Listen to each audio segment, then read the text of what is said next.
This all happened last week. What I thought would be a nice holiday had quickly turned into a fucking living nightmare, the likes of which I had never seen before. And I have seen a lot of pretty messed up stuff in my time. I was staying at a small, kind of remote little caravan park in a wooded area in northeastern Scotland. I'm a police officer and I was off duty, so I thought I would go and stay at my uncle's caravan because the weather had been so nice. It had been really warm, and I just didn't want to waste the summer away. The caravan park was nice. It was very quaint and cozy, and my neighbors seemed like alright people. I'd say there was about 50 or so people staying at the park, most of them couples or single. There was only about 3 families. So it was pretty quiet. It felt goddamn euphoric after spending so much time in the hustle and bustle of the big town that I was stationed in. I've never been an urban person, I was a country guy, born and raised. It would be a nice break from the stuff I've had to deal with. From domestic disturbances, drugged-up assholes causing trouble, muggings, drug deals. God, it just felt so nice to just relax and ease my mind a bit. The park was surrounded by a large hedge. On its left side, it was mostly hilly moorland and fields with treed hedges. On its right side, it was bordered by dense woodland. The morning after I had first arrived at the caravan park, I went into the woodland to take a few pictures, after the guy who was staying in the caravan next to my uncle's told me about a nice stream and the bird species that hung around it. The woodland was very dense and many of the pathways were way overgrown, like the vegetation hadn't been cut back for a good few years. My legs got stung to hell and back by fucking nettles. After that ordeal, I found the stream. It was very pretty, especially with how the sunbeams glinted off of its surface. I saw a couple of bullfinches up in the trees and snapped a few pictures of them, and then I took a couple of pictures of the stream. I walked along the stream for a bit after that and found something weird at the base of a young birch tree. It was a bunch of tiny skulls, likely from mice and voles. Now this normally wouldn't be that unusual, because they could have just come from an owl pellet. But what made this weird, was they had been placed into a neat circle. I pondered on it a little, but then I just shrugged it off. I thought that someone with a morbid sense of humor might have done it to try and freak out passers-by. I continued on my woodland walk, snapping pictures and just admiring the beauty of the woodland. But it was very, very quiet. Too quiet. Not many birds were chirping away and singing for one. The only consistent noise was the running stream and the bushes and tree branches being rustled by a breeze. I thought that maybe it was the heat. It was pretty warm today, so maybe the birds weren't being as active as a result. Eventually I found a small clearing in the woods. At the edge of the clearing was a small oak tree, and hanging from one of its branches were 2 gutted tawny owls that had been strung up by their legs. I thought that it was a poacher, it had to be. Perhaps they had created that circle of skulls to scare people off from the area. I inspected the carcasses, they looked very fresh, probably only a day old and that meant the poacher was probably still in the area. I reached into my pocket and retrieved my phone to alert the local police, but the signal was crap out here, so I couldn't reach them. I'd have to tell the park manager about it when I got back, and they'd have to alert the police. I fucking loathe poachers. I'd dealt with a lot of scumbags in my time, but poachers were definitely on the list of things that I hated with a passion. But as I would find out later, this wasn't the work of a poacher. This was the work of something much worse. But I'll get to that soon enough. I told the park manager when I got back, and he had someone contact the police and they had said they would be on lookout. I went back to my uncle's caravan after that, and just watched television for the remainder of the day. I would have drawn a few pictures of the woodland, but the whole ordeal with the dead tawny owls had soured my mood too much. I got bored after a while and decided to take a late afternoon stroll around the Caravan Park. As I passed by the children's play area, I saw my neighbor, Richard, and he was pushing his daughter on one of the swings. He noticed me and called me over. "How'd your walk go, Gareth? It's frigging beautiful in there, isn't it?" he said. "It started off nice, but..." I asked him to come and sit with me at one of the benches, so that we were out of earshot of his daughter. "There's a poacher in the woods. I found 2 dead tawny owls strung up on a tree," I explained. "Really?" Richard replied. "I told the park manager to call the nearest police station and put them on alert," I said. "But Gareth, you're a copper. Can't you go after the guy?" I shook my head. "No, Richard. I'm off duty and I don't know the woods around here that well. The local police have way more resources than me, so I think it's best to leave it to them." Richard nodded. "Yeah, you're right there, Gareth. It's kind of creepy though, ain't it? Some dodgy, illegal stuff like that going on around here, right under your nose, and you're none the wiser. I mean, some of the parents round here let their kids go play in those woods. It's really fucking scary to think about. I don't let my Annie anywhere near those woods if I'm not around," said Richard, as he peered at the woodland beyond the hedge. "That's the smart thing to do, Richard. Too many freaks and dodgy types around nowadays," I replied. "Yeah. You're right, Gareth, big time."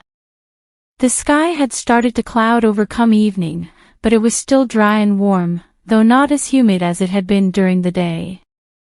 I was laying on the sofa, lazily eyeing the TV, though I wasn't really that invested in what I was watching. It was very quiet outside. There only seemed to be a couple of kids still out playing. I eventually nodded off. I was probably asleep for maybe a half hour or so, before I was awoken by a series of loud, frantic knocks on my door. "What the hell?" I said groggily as I hauled myself from the sofa and over to the door. I opened the door and saw Mrs. Vickerson standing on my porch. She looked terrified, and I noticed that she was bleeding from her upper arm. "What's wrong?" I asked. "A man broke into our caravan. We thought he was a homeless man, but he jumped at us and slashed my arm with a knife. My husband tried to push him away, but the man just grabbed hold of him and started slamming his head into fridge. I ran out of the caravan and came here because I heard you're a police officer," she said.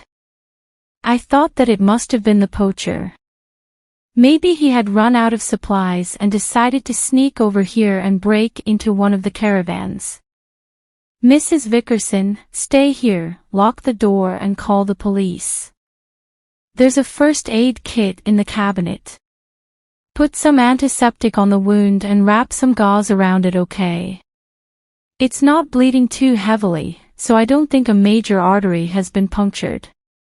I went over to the closet and retrieved my Maglite flashlight. The thing was honestly more like a baton than a flashlight, especially since I attached a side handle to it. It was almost as long as my arm. It needed quite a few batteries, but it was very, very good as a weapon. "Okay, remember, lock the door and call the police," I said as I headed out of the door. "Be careful, Mr. Walters," I heard her say just before I shut the door. Richard was smoking on his porch. He spotted me and got up out of his deck chair. "Hey Gareth, where are you going?" he asked. "Richard, get inside your house and lock all of the doors and windows. Somebody's broken into the Vickersons' caravan and attacked them." I think it might be the poacher. Oh shit. Be careful, man, okay? Richard said before running back into the house. The jog to the Vickersons' caravan was tense, because I didn't know what the hell the guy was like and how he would behave. He could have been on some drug, and if that were the case, then I would likely have a lot of issues subduing him. Now I'm a fairly big guy. I'm about 6 feet 3 inches and 194 pounds.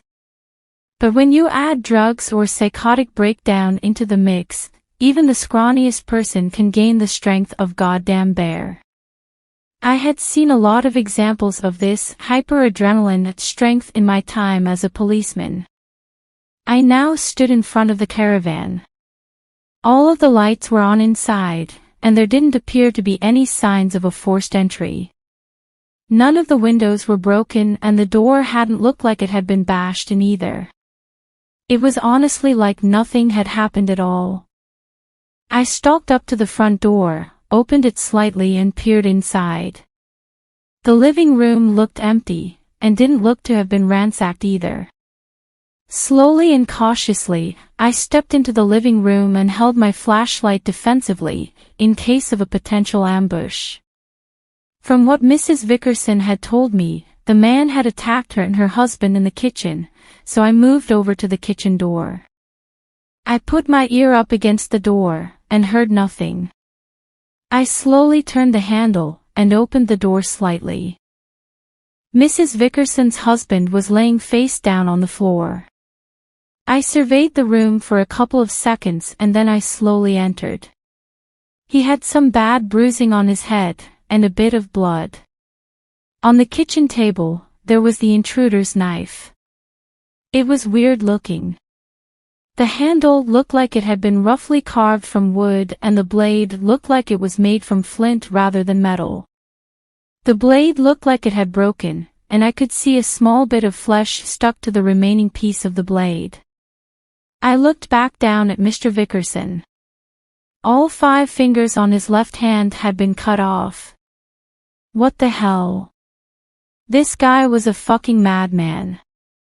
Maybe he wasn't even a poacher at all. Maybe he was just one of those freaks who got off on hurting and killing things. He must have taken the fingers as some kind of trophy.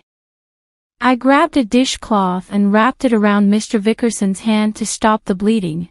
It was all I could do for now until proper help arrived. I needed to find this psycho fast. Oh shit, there was probably still people out and about. I dashed out of the kitchen, but then I stopped when I heard a loud bump come from the bedroom. Maybe the fucker was still inside the caravan. Maybe I had a chance to stop him here and now. I edged over to the bedroom door, making sure to make my footfalls as quiet as possible, so I wouldn't alert the intruder. I needed to plan my course of action carefully. I couldn't just go rushing in, screaming like a wild man, because like I said before, I wasn't sure what this guy was truly capable of. But from what I had seen of Mr. Vickerson in the kitchen, I could make out a few things about this man. He was physically very strong, savage and likely sadistic. I took a few deep breaths to calm my anxiety. I was scared, I admit it. I have dealt with a lot of scumbags, but this guy... I had never encountered someone like this before. But there were lives at risk here. I needed to do my job and stop this guy before he hurt even more people. I stood beside the door and slowly and as quietly as possible, turned the handle. I peered through the crack. The room was completely dark. I switched on the flashlight and shined it into the room. I expected to see the intruder crouched on the bed, teeth bared, ready to pounce and start slashing at me. But I didn't see anything. The room looked completely empty. Cautiously, I moved my hand over to the switch and turned on the lights. Like the rest of the caravan, nothing looked like it had been ransacked. The entire room looked like it hadn't been touched by anyone since morning. However, the window was wide open. Hanging on the frame was a bloody piece of cloth that looked like it had once been a part of Mr. Vickerson's shirt. I moved over to the window and peered out of it. The bastard must have legged it. I felt a large hand grab the back of my head and then slam my head onto the window frame. Then the hand pulled me backwards and then thrusted me forwards towards the window. I toppled through the window and collapsed on my back, onto the grass. I was dazed. I could barely see a few inches in front of me because my vision was so blurry. The intruder had known I was there all along. He must have heard me come in and set up a goddamn ambush. My head killed. I weakly sat up and waited for my vision to clear up a little more. When it did, I glanced around for my flashlight and luckily, it had landed just a feet away from me. I snatched it up and pulled myself to my feet, and tried to ignore the pain in my head. I needed to be very careful and precise now. This guy was strong as hell.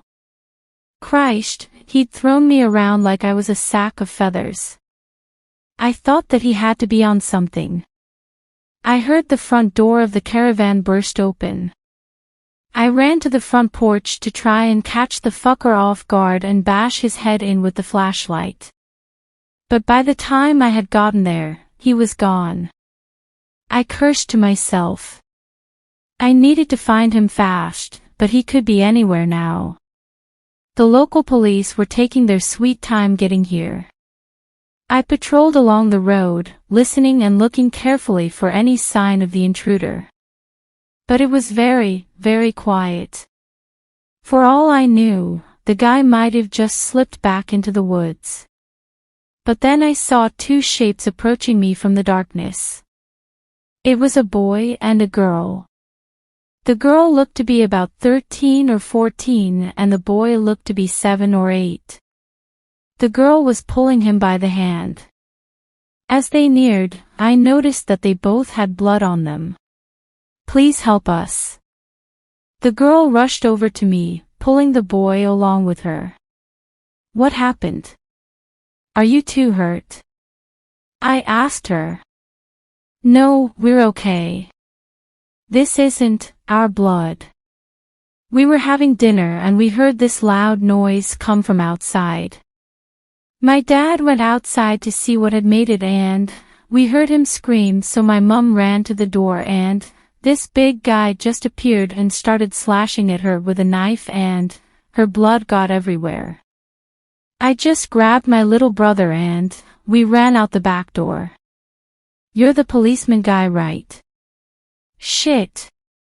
This was all my fault. I should have been more cautious.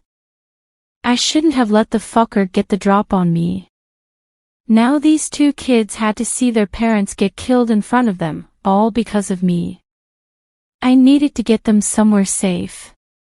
But where? Run to the reception building, okay? Tell them what's happened. The police should be coming here soon. Can you tell me where your caravan is? The girl told me and then she and her younger brother ran off in the direction of the reception building. I rushed over to the caravan and found their father motionless on the grass. He was laying on his back, and his throat had been slit. The intruder must have gotten another knife from the Vickersons' kitchen before he escaped. I stepped into the caravan, the kitchen to my right, the living room to my left. The lights in the kitchen were on, but the living room was dark. The kid's mother was laying on her stomach. Blood pooled around her. Unlike Mr. Vickerson, the intruder hadn't cut anything off of her, nor the father. I stepped over her body, and shined my flashlight into the living room. And I finally saw him. He was tall and very powerfully built, his bare torso and arms very lean. His torso also looked like it had been painted. It was dotted with blotches, black and dark brown, probably to better camouflage himself in the night. He was wearing what looked like a cloak made out of red deer skin, and his face was covered by a featureless wooden mask, and his green eyes glared at me through the eye holes in the mask. And the man's hair was long and of an auburn coloration. The only piece of clothing he was wearing that looked like it wasn't out of the damn Stone Age was a pair of filthy tracksuits. This guy wasn't some crazy drug addict on a thrill kill. I didn't know what the hell this guy was. God, the way he looked at me. It was like he wasn't even looking at another human being. I saw the knife in his hand, and he seemed to be sizing me up. I glared and raised the flashlight up defensively. He launched forward and swung the knife, but I quickly deflected it with my flashlight and knocked the knife from his hand. Then he tackled into me and slammed me into the wall. I hit his back full force with the flashlight, but it took about 4 fucking hits to get him off of me. When his grip loosened, I kicked him away. I went to hit him with the flashlight again, but he caught my arm. I grappled with him, and it was like wrestling with a fucking chimpanzee because the guy was so strong. I kneed him in the stomach, but he didn't react at all, and then he threw me across the room.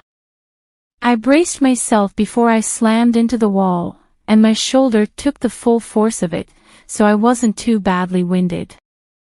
The intruder grabbed the knife up off the floor and charged towards me, but I kicked out with my feet and shoved him away, and he fell to the floor. I heard police sirens off in the distance, and the intruder did too. He leapt to his feet, bolted over to the open window and leapt out of it. I got to my feet, grabbed my flashlight and ran towards the window to pursue the intruder. But I saw him vault over the hedge and sprint towards the woods, a place that I knew I had no chance of following him. The police came and I told them all that had happened. Mr. Vickerson was in critical condition by the time he had been taken to the hospital, and he died not long after. And the 2 kids were now orphans. The local police have now begun a mass search of the woodland to try and locate the man, and so far, they have come up with nothing. I'm not surprised really, the guy likely knew those woods like the back of his hand. He knew all of the best places to hide and watch unseen. I have been commemorated for my bravery in facing down with the man. But honestly, I don't feel that great. This whole situation has seriously meshed with my mind. What the hell was that guy? Why did he cut off Mr. Vickerson's fingers? Why did he kill those kids' parents? Why was he dressed up like a caveman? Was he some person who had turned feral? Like in those movies, like The Hills Have Eyes or Wrong Turn? Or was he part of some primal tribe of humans who had never evolved and just stayed as savage cavemen? Is there an entire group of people like him, living in the woods around the Caravan Park? Being Scottish, this whole thing has kind of reminded me of the legend of Sawney Bean. Crap, what if this guy was one of his descendants? No, it can't be. Weren't they all killed? They might have also just been a legend anyway.